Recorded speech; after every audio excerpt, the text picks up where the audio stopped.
आपका मेरे channel study with संध्या में बहुत बहुत स्वागत है। मित्रों, आज मैं आपके लिए डॉक्टर बाबूराम सक्सेना कृत संस्कृत व्याकरण प्रवेशिका प्रथम सोपान वर्ण विचार से संबंधित महत्वपूर्ण प्रश्न उत्तर भाग 2 लेकर आई हूँ। इससे पहले मैं 30 प्रश्न करा चुकी हूँ। यदि आपने ना देखे हों तो मेरे चैनल की प्लेलिस्ट में जाके देख सकते हैं। तो आगे के प्रश्नों को शुरू करते हैं। प्रश्न नंबर 31 से, अल्प प्राण और महाप्राण किसके भेद हैं? तो अल्प प्राण और महाप्राण किसके भेद हैं? व्यंजनों के भेद हैं। अल्प प्राण की पहचान कैसे करेंगे? जिनके उच्चारण में कम श्वास की आवश्यकता होती है वे अल्प प्राण कहलाते हैं। यानी कि जिन वर्णों के उच्चारण में कम श्वास की आवश्यकता होती है वे अल्प प्राण कहलाते हैं। और महाप्राण की पहचान कैसे करेंगे? जिनके उच्चारण में अधिक श्वास की आवश्यकता होती है वे महाप्राण कहलाते हैं। जैसे वर्गाणाम द्वितीय चतुर्थो शलश्च महाप्राणा, है ना। तो जो श होते हैं, श बोलते हैं, तो उनमें अधिक श्वास की आवश्यकता होती है। आगे देखें, अल्प प्राण व्यंजन कौन से होते हैं? तो अल्प प्राण व्यंजन कौन से होते हैं? वर्ग के प्रथम, तृतीय और पंचम वर्ण तथा अंतस्थ वर्ण अल्प प्राण हैं।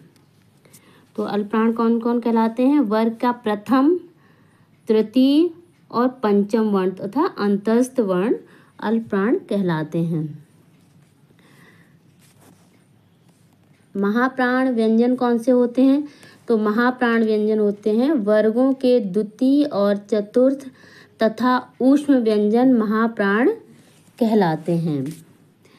तो कौन से होते हैं? वर्गों के वर्ग तो आपको पता ही है, कवर्ग, कवर्ग, चवर्ग, तवर्ग, टवर्ग।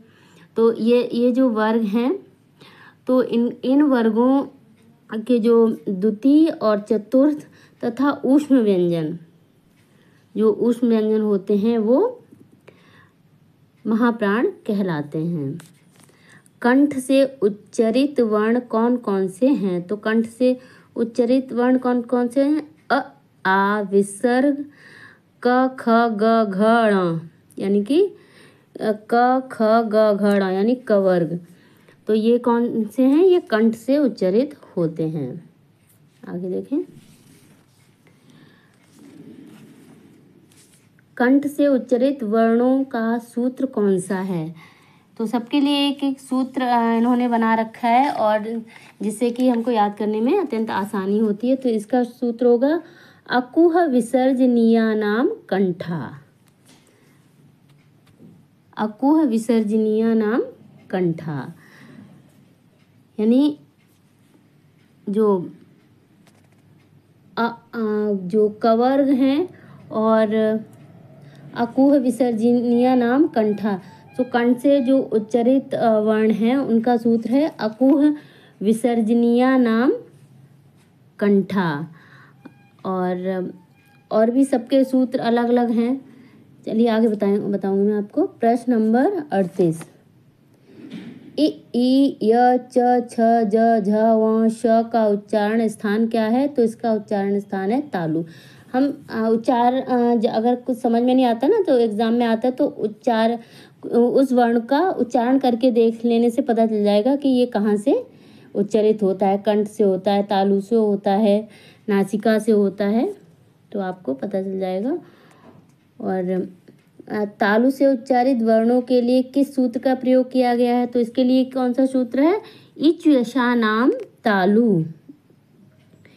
इच यशानाम तालु, यानी कि जो तालु से जो बोले जाते हैं ना, इ, य, च, छ, ज, झ, व, श, तो ये क्या है? तालु से बोले जाते हैं। और जो कंठ से बोले जाते हैं, जो अभी आपको बताया था, अकुह विसर्जनीयानाम कंठा, ये सूत्र है। और वर्ण कौन से हैं? अ, आ और विसर्ग, और क, ख, ग, घ, ण यानी कवर्ग। रि, र, ट, ठ, ड, ढ, ड़, श का उच्चारण स्थान क्या है? तो इसका उच्चारण स्थान है मूर्धा। मूर्धा जो री, जैसे छोटी री बड़ी री बोलते हैं ना, री री, र ट ठ ड ढ ण और श, इसका उच्चारण स्थान क्या है? मूर्धा। आगे देखें, मूर्धा से उच्चारित वर्णों के कौन सा सूत्र प्रयोग किया जाता है? अच्छा, मूर्धा से उच्चारित वर्णों के लिए कौन सा सूत्र प्रयोग किया जाता है? ऋतु रसाणाम मूर्धा, ऋतु रसाणाम मूर्धा। ऋतु यानी री से शुरू होता है, री री, र ट ठ ड ढ ण श, ठीक है। तो ये इसके लिए ये सूत्र है और इससे ही आपको अंदाजा हो जाएगा कि इसमें कौन कौन से वर्ण आते हैं। यानी कि टवर्ग आता है इसमें और री री र आता है। आगे देखें, दंत से उच्चारित वर्ण कौन कौन से हैं? दंत से कौन से वर्ण उच्चारित होते हैं? ल ल ल त थ द ध न और स। ल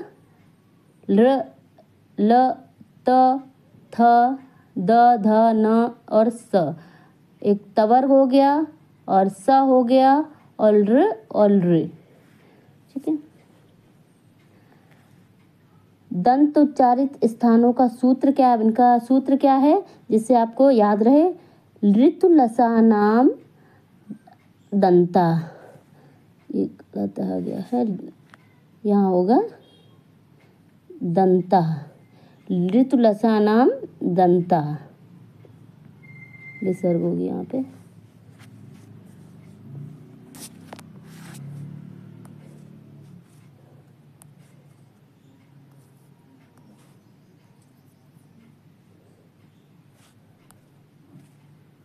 ऋतु लसानाम दंता, ठीक है। आगे देखें, उपधमानीय पर, उपधमानीय, ये आपका 44वां प्रश्न है।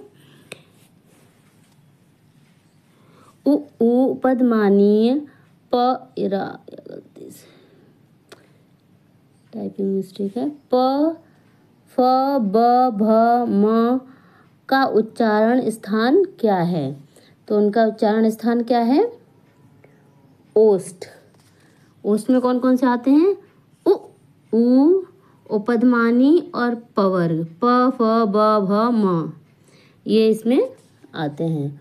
ओष्ठ से उच्चारित वर्णों का सूत्र क्या है? अब इनका सूत्र क्या है? उपोपध्यमानीयानाम ओष्ठौ, उपोपध्यमानीयानाम ओष्ठौ, यानी कि उपोह पद्य, यानी कि उ उपध्यमानी और प पवर्ग,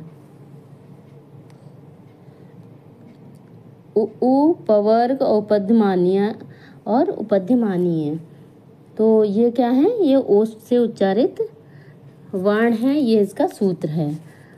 ड़ का उच्चारण स्थान क्या है?